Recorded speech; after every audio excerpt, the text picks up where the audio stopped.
Today was the first ever Eradicate Hate Student Summit.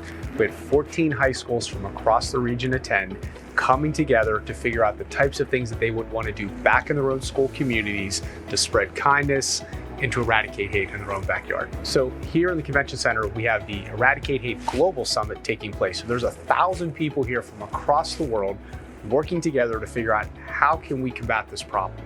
And so last year we said to the conference organizers, is there a way that we can incorporate students into this? One of the great new additions this year was the creation of the High School Summit. Just has everyone inspired. So when our students came together today, the first thing they did was they watched the film Repairing the World, Stories from the Tree of Life. It's a powerful film that documents Pittsburgh's response to the Tree of Life synagogue shooting. And we're hoping that stories like Repairing the World and others can give people some way to open the conversation. After viewing the film then, we saw some of the other things that high schools are doing in the region to combat hate. They went into another space, and what they did is they worked with one another on identifying one thing that they wanted to do back in their home school to eradicate hate.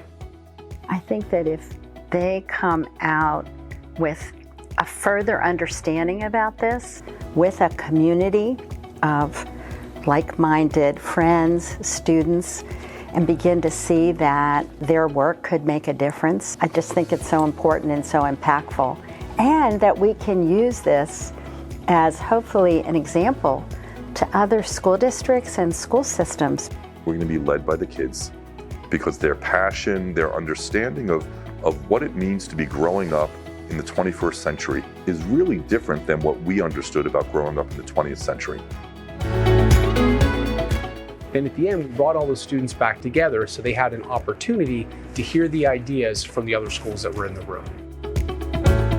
What a group of creative, powerful, uplifting young people were gathered here today. So those students really saw education at work, and they were part of that process.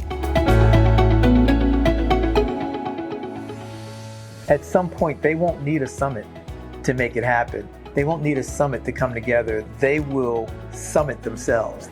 I hope they choose each other. I hope they choose each other for who they are.